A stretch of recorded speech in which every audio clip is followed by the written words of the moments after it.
bahwa ini bagian dari legasi kita untuk memotret persoalan perbatasan ini secara serius. Saya mencermati apa yang Bapak paparkan tadi. Memang yang namanya BNPB ini perlu diapresiasi bahwa pemerintah sebelumnya sudah punya kesadaran membentuk badan yang namanya Badan Nasional Pengelola Perbatasan. Artinya ada concern, ada perhatian, ada keseriusan bahwa kita punya urgensi untuk memperhatikan perbatasan, tidak business as usual, tidak biasa, karena perbatasan itu menyangkut eksistensi negara kita dibandingkan dengan negara lain. Dan rata-rata adalah perbatasan yang terkait dengan negara Indonesia dengan negara lain. Nah, tadi sudah dipaparkan banyak terkait mungkin ada masalah, kemudian ada keinginan, ada cita-cita, termasuk juga kendala-kendala yang dihadapi. Pimpinan, mungkin kita perlu membuat sebuah langkah terobosan yang bisa menjadi legasi dari Komisi 2. Kalau tadi dikemukakan bahwa badan ini namanya keren, tapi koordinasinya saya bisa membayangkan ruwetnya bukan main. Jadi bisa jadi semua kementerian melaksanakan, anggarannya kemana-mana, dipikirnya udah dikerjakan sama sono, akhirnya semuanya nggak mengerjakan. Karena apa? Karena semuanya punya, termasuk anggaran. Padahal BNPB ini menurut saya adalah penjaga integritas teritorial. Kenapa disebut integritas teritorial? Awalnya begitu. Kedepannya bukan hanya teritorial, tapi juga integritas kebangsaan, wajah bangsa kita.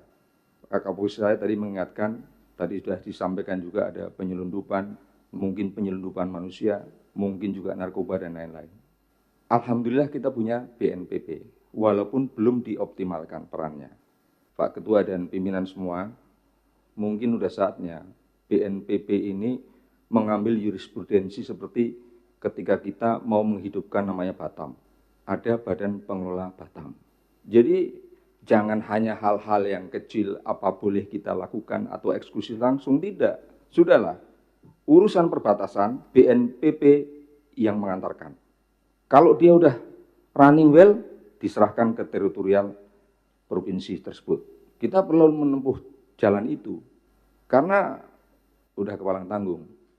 Negara membuat aturan, ngasih duit, hasilnya nggak optimal. Tetapi kalau kita mengambil jalan bahwa BNPB ini menjadi pionir pertama, ya kan, untuk menghidupkan wilayah perbatasan, setelah running, ada pertumbuhan ekonomi, ada keramaian, serahkan ke teritori.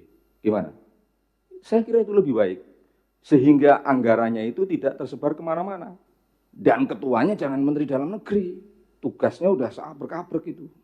Jadi Badan Nasional Pengelola Perbatasan ini memang sungguh-sungguh mendapatkan mandatori dari negara untuk menghidupkan perbatasan. Jadi tidak ada lagi seperti nanti yang disampaikan oleh Pak Deddy Sitorus. Nanti lempar-lemparan. Wah, saya kan cuma mengkoordinasikan, Pak. Itu kan ada di kementerian ini, di kementerian itu. Kapan kita mau selesai masalah perbatasan itu? Jadi Pak Sestama, sampaikan ini kepada Pak Tito, kepada pemerintah secara keseluruhan. Dan saya meminta kepada pimpinan dorongan yang kuat, mungkin bisa bicara dengan pimpinan DPR, bahwa ini bagian dari legasi kita untuk memotret persoalan perbatasan ini secara serius.